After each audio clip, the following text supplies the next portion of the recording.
Hi guys, physics bye Melinda YouTube channel में एक बार फिर से आपका स्वागत है। तो दोस्तों, अपन पढ़ रहे थे करंट इलेक्ट्रिसिटी में कॉम्बिनेशन ऑफ रेजिस्टेंस, प्रतिरोधों का संयोजन। प्रतिरोधों के संयोजन में अपन ने पढ़ लिया था श्रेणी क्रम संयोजन और समांतर क्रम संयोजन। अब उस श्रेणी क्रम और समांतर क्रम संयोजन से संबंधित अपन आज न्यूमेरिकल्स करेंगे, जिसमें जितने हो न्यूमेरिकल आज कंप्लीट करेंगे और बाकी न्यूमेरिकल्स जितने भी हो आगे क्लास में कंप्लीट किए जाएंगे या सॉल्यूशन दिया जाएगा उनका। तो करंट इलेक्ट्रिसिटी में आज क्लास नंबर, विद्युत धारा में अपनी क्लास नंबर 7 आज।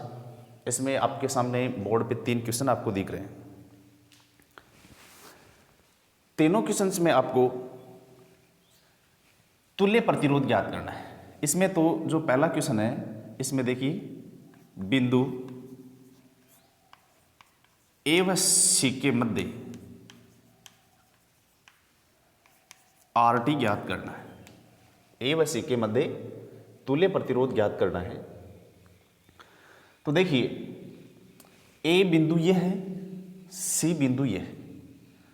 इन दोनों के बिंदुओं के मध्य जब अपन तुल्य प्रतिरोध ज्ञात करते हैं तो पहले अपन को पता होना चाहिए कि कौन सा प्रतिरोध श्रेणी में है, कौन सा समांतर में है। तो सबसे पहले यहाँ पे अपन समांतर से सोल्व करेंगे, क्योंकि श्रेणी से अपन डायरेक्ट सोल्व नहीं कर सकते। तो 4 ओम का प्रतिरोध और ये 4 ओम का प्रतिरोध दोनों समांतर क्रम में है। और आप जानते होंगे समांतर क्रम का मैंने फॉर्मूला बताया था।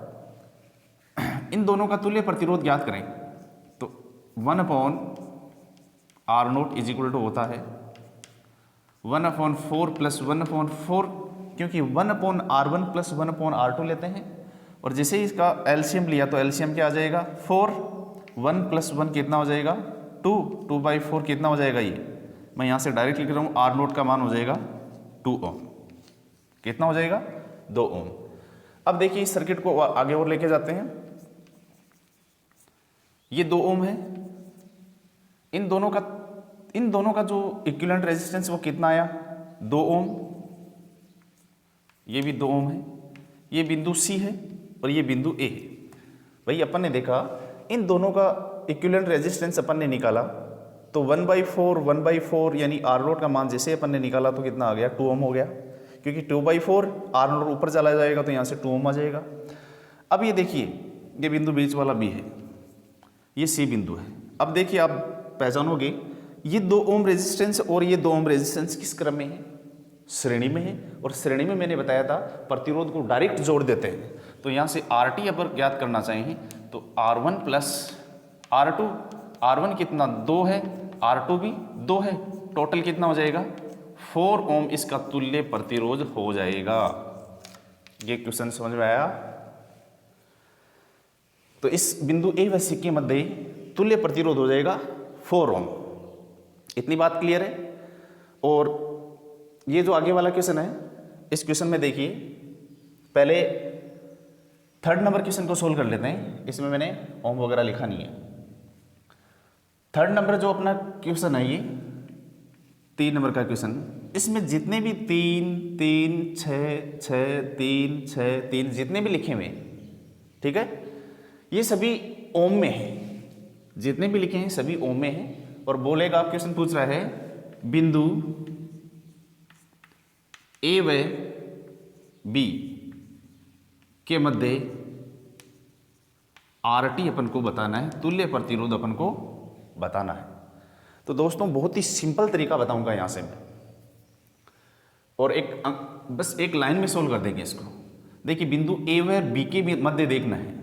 तो बिंदु ए व बी के मध्य देखना है तो आप इधर से देखोगे दोस्तों, ये 3 और ये 3 दोनों किस क्रम में है, क्योंकि एक ही वायर से जुड़े हुए हैं। इधर से कोई वायर नहीं जा रहा, इसका मतलब ये दोनों किस क्रम में है, एक ही तार से। तो श्रेणी में डायरेक्ट जोड़ देते हैं। 3 और 3 किस में हो जाएंगे, श्रेणी में 6 ओम हो गए।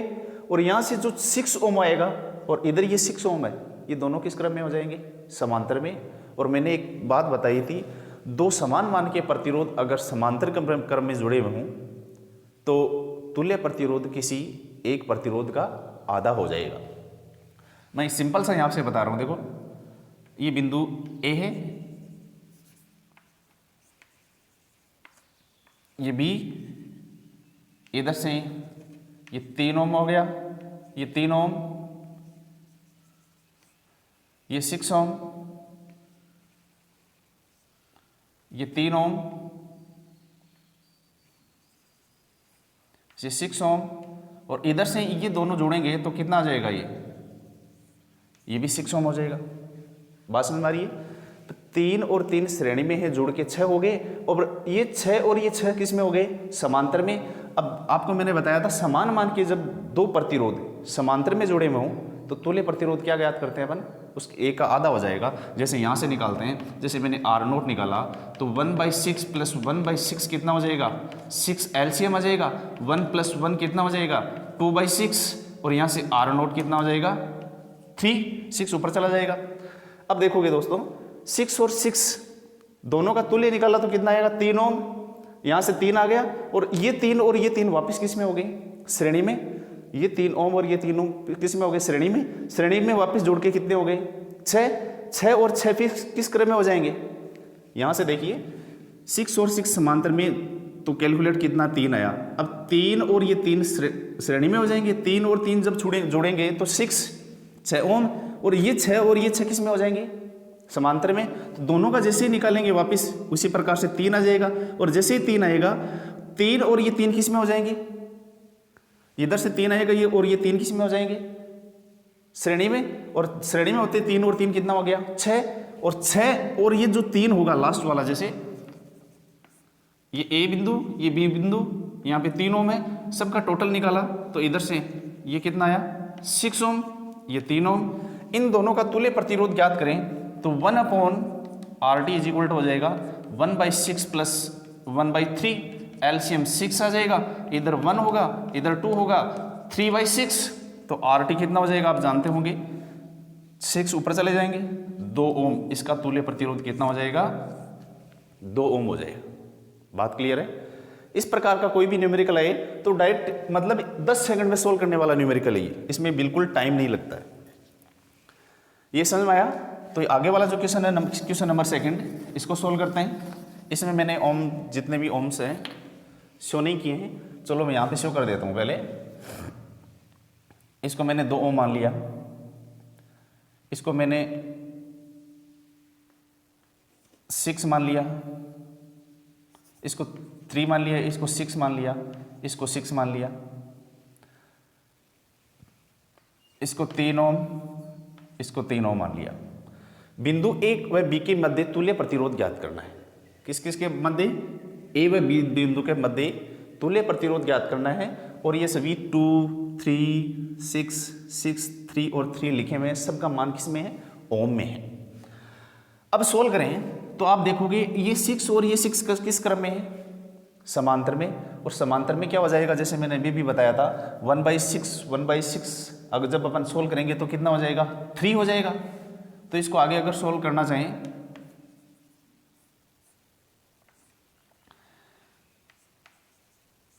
ये 6 और 6 1/6 में लेंगे तो कितना हो जाएगा, जैसे 1/6 + 1/6, ये यहाँ से R0 लेंगे तो R0 कितना हो जाएगा, 6, 1 + 1 कितना हो जाएगा, ये 2/6 यानी R0, और R0 कितना हो जाएगा, 3 ओम।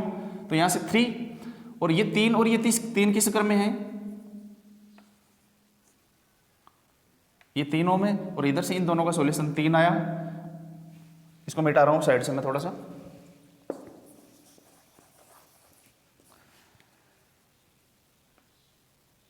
उसके बाद में देखिए ये और ये 3 किस्म में श्रेणी में, तो श्रेणी में क्या करते हैं, डायरेक्ट जोड़ देते हैं। 3 और 3 कितना हो गया, 6 ओम, और ये 3 और ये 3 ओम और ये 2 ओम। ये बिंदु A, ये बिंदु B। इतना क्लियर हुआ? देखो मैं एक बार फिर बता रहा हूँ, ये दोनों समांतर में है इसलिए इन दोनों का तुल्य आया 3 ओम। 3 और 3 मैंने रख दिया है यहाँ पर, ऊपर वाले 3 और 3 जुड़ के कितना हो गया, 6 ओम हो गया। अब आप देखोगे कि 3 और 3 कितना हो गया, 6 ओम। 3 और 3 6 ओम हो गए। तो मैं इसको लिखना चाहूँ, ऊपर वाले 6 ओम हो गए, नीचे वाले जोड़कर ये भी 6 ओम हो गए। अब बिंदु B ये हो गया और बिंदु A ये हो गया। अब देखिए ये 6 और ये 6 दोनों किस क्रम में है, आप बताओगे, दोनों समांतर में है, और समांतर में क्या करते हैं, डायरेक्ट जोड़ते नहीं है, 1 की फॉर्म में लेते हैं। तो इसको आगे इधर और सोल्व करना चाहिए, तो ये बिंदु बी है, ये है, इनको सोल्व किया जाए तो इन दोनों को अगर इतने को मैं सोल्व करूं तो ये हो गया 1/r0, 1/6 प्लस 1/6 कितना हो जाएगा, ये 1/r0। एलसीएम लघुत्तम 6, 1 + 1 कितना हो गया, 2/6, ये हो गया 1/3, और r0 कितना हो जाएगा, 3 ओम। तो ये कितना हो गया, ये 3 हो गया, इसको मैंने 3 रख दिया, और ये पहले से 2 ओम है। अब आप देखोगे कि ये प्रतिरोध किस क्रम में है, दोनों किस क्रम में, श्रेणी में है, क्योंकि एक ही वायरी से जा रहे हैं, कोई संधि बिंदु नहीं आ रहा है इस प्रकार से।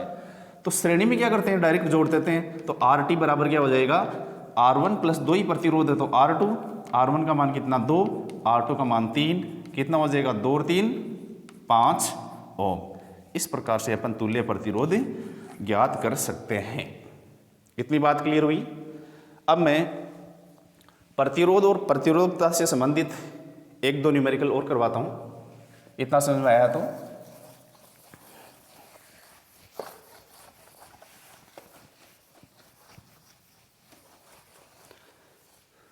एक फॉर्मूला आपको याद होगा, बताया भी था मैंने, R बराबर होता है ρL/A।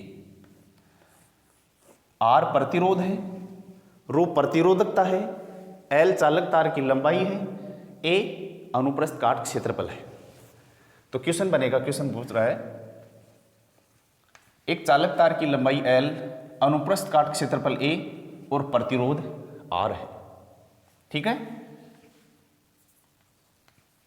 यदि लंबाई को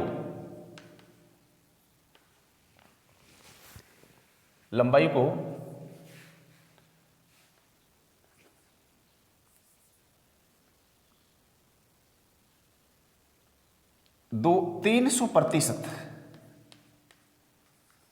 बढ़ा दिया जाता है या 300% कर दिया जाता है,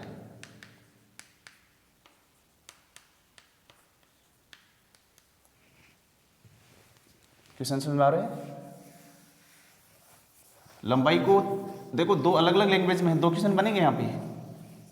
लंबाई को 300% बढ़ा दिया जाता है या 300% कर दिया जाता है, तो नया प्रतिरोध कितना होगा। तो एक क्वेश्चन तो यहां से ये बन गया, एक ये बन गया। तो RT का मान, प्रतिरोध में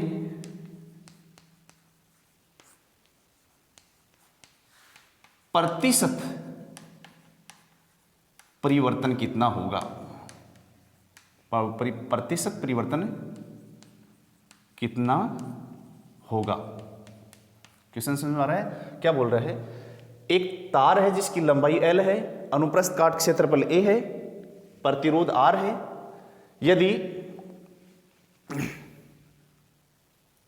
यदि लंबाई को 300% बढ़ा दिया जाता है तो प्रतिरोध में प्रतिशत परिवर्तन बताना है। दूसरा क्वेश्चन बनेगा, या लंबाई को 300% कर दिया जाता है, दोनों में फर्क है, बढ़ा दिया जाता है और 300% कर दिया जाता है, दोनों क्वेश्चन अलग अलग है। तो पहले अपने वाला ऊपर वाला क्वेश्चन लेते हैं। तो पहले अपन प्रतिरोध ज्ञात करना चाहिए। पहले वाले क्वेश्चन में R बराबर हो गया ρL/A। इक्वेशन 1 क्या बोल रहा है, लंबाई को 300% बढ़ा रहा है, क्षेत्रफल को चेंज नहीं कर रहा है, लंबाई को 300% बढ़ा दिया जाता है। तो पहले लंबाई L थी, L कोई भी क्वांटिटी होती है अपने आप में 100% होती है। कोई भी, जैसे 1 है, 1 अपने आप में 100% है, 1 है, 1 अपने आप में 100% है, 100 अपने आप में 100% है। तो लंबाई को 300% बढ़ा दिया, यानी L 100% है, तो 300% यानी 3L और बढ़ा दिया। तो नया प्रतिरोध R0 की बात करूं तो ρL0/A, ये तो सेम रहेगा। ρL0 पर लंबाई कितनी बढ़ाई है, लंबाई को 300% बढ़ा दिया, यानी पहले L थी और 300% यानी 3 गुना और बढ़ा दी। तो पहले L थी और 3 गुना और बढ़ाने का मतलब है 4L/A। तो यहाँ से सॉल्यूशन क्या आया, 4 रो एल अपॉन ए, इक्वेशन 1। जब भी अपन को प्रतिशत परिवर्तन निकालना है, प्रतिशत प्रतिरोध में आर में प्रतिशत परिवर्तन, तो अपन क्या कर देखते हैं, R final minus R initial upon R into प्रतिशत। बात समझ में आ रही है। परिवर्तन के प्रतिरोध में कितना परिवर्तन हुआ, माइनस प्रारंभिक प्रतिरोध बटे प्रारंभिक प्रतिरोध। इसको अपन ऐसे भी लिख सकते हैं, R final minus R initial. और ये जो प्रतिशत परिवर्तन देखा जाता है हमेशा प्रारंभिक के सापेक्ष ही देखा जाता है, इनिशियल इंटू 100%। अब देखोगे आप, ये कितना था, ये आर है और ये कितना हो गया 4, ये 4R हुआ कि नहीं हुआ, देखोगे आप, क्योंकि rho L upon A R है तो 4 रो एल अपॉन ए 4R हो गया। तो आर नोट फाइनल प्रतिरोध कितना है 4R, प्रारंभिक प्रतिरोध कितना है R, और प्रारंभिक जो है वो भी R है इंटू %। तो 4 में से R गया तो कितना हुआ 3R, और 3R बटे R, ठीक है, परसेंट में चेंज करना है तो R से R कैंसिल हो गया। अब यहाँ पे देखो प्रतिशत में करना हो तो हमेशा 100 से गुणा करते हैं, 3 है तो 3 को 100 से गुणा किया तो प्रतिशत में कितना परिवर्तन हुआ, 300% बढ़ गया। प्रतिरोध कितना, प्रतिरोध 300% बढ़ गया। बात समझ आ रही है, यानी 300% हो गया। बात समझ आ रही है, क्योंकि परसेंट जब अपन लगाते हैं तो 100 से गुणा करते हैं। तो क्या क्वेश्चन था, चालक तार की लंबाई L, क्षेत्रफल A, प्रतिरोध R है। यदि लंबाई को 300% बढ़ा दिया, यानी कितना कर दिया, पहले L थी अब 4L, तो R बराबर रो एल अपॉन ए है। नई जो लंबाई L नोट देखी इसमें 4L, तो यहाँ से 4 बाहर आ जाएगा, रो एल अपॉन ए, रो एल अपॉन ए क्या है R है, तो कितना हो जाएगा 4R। अब प्रतिशत परिवर्तन देखना है तो R फाइनल यानी R final minus R initial बटे R इनिशियल। R फाइनल कितना 4R, इसकी जगह मैंने 4R रख दिया। प्रारंभिक कितना था R था, मैंने R रख दिया, अपॉन में प्रारंभिक R है, 4R में से R गया तो 3R, अपॉन में R से R कैंसिल हो गया। 3 को अगर प्रतिशत में चेंज करना है तो 100 से गुणा करना होगा, 300% हो गया। प्रतिरोध कितना हो गया 300% हो गया है। इसी प्रकार सेकंड जो क्वेश्चन पूछ रहा है यहाँ पे, ये सेकंड वाली बात देखो, दोनों में 300% की बात कर रहा है लेकिन आंसर अलग लगाएगा। इसमें पूछ रहा है 300% कर दिया जाता है। पहले प्रतिरोध कितना था, R बराबर रो एल अपॉन ए। अब जो नया प्रतिरोध होगा वो क्या है, इसको चलो आप कंफ्यूज ना होंगे तो आप, हाँ चलो R नोट चलने दो इसको। लंबाई को 300% कर दिया, पहले L थी, अब इसको 300% कर दी, यानी 3 गुना कर दी। भाई 300% बढ़ा ही नहीं है, गुणा ही किए 3%। तो रो एल नोट अपॉन ए, रो एल नोट कितनी और ये 300% कर दिया, यानी 3L अपॉन ए। देखो 3 बाहर आ जाएगा, 3 रो एल अपॉन ए हो गया। और इसको मैं क्या नाम दे सकता हूँ, 3 रो एल अपॉन ए को मैं R नाम दे सकता हूँ। तो R नोट कितना हो गया 3R। अब प्रतिरोध में परिवर्तन देखना है, प्रतिशत परिवर्तन देखना है। प्रतिशत परिवर्तन देखना है तो अपन क्या करेंगे, R final minus R initial, और प्रतिशत परिवर्तन हमेशा प्रारंभिक के सापेक्ष देखा जाता है। तो R final 3R, R initial दिख रहा है आपको R अपॉन R। देखिए 3R में से R गया तो 2R, और 2 अपॉन R से R कैंसिल हो गया, तो यहां से 2 आया। प्रतिशत में देखना है तो 100 से गुणा होगा, 200% हो गया। प्रतिरोध कितना हो गया 200% हो गया है। तो बच्चों इसको ध्यान रखना, क्वेश्चन में इतना सा चेंज करेगा, बढ़ा दिया जाता है या 300% कर दिया जाता है। ठीक है, ये क्लास आपको समझ में आई, ये क्वेश्चन जितने भी समझ में आए। अगर कोई भी क्वेश्चन में कहीं दिक्कत हो, समझ में नहीं आया हो, तो मैं नेक्स्ट क्लास में कमेंट करके बता देना मेरे को, नेक्स्ट क्लास में फिर से मैं एक्सप्लेन करके इसको बता दूंगा। और मेरी ये क्लास आपको पसंद आई है तो लाइक सब्सक्राइब एंड शेयर ज़रूर कीजिएगा दोस्तों। और देखो लाइक कमेंट एंड शेयर कम आ रहे हैं तो ज़्यादा से ज़्यादा शेयर कीजिए, सब्सक्राइब कीजिए।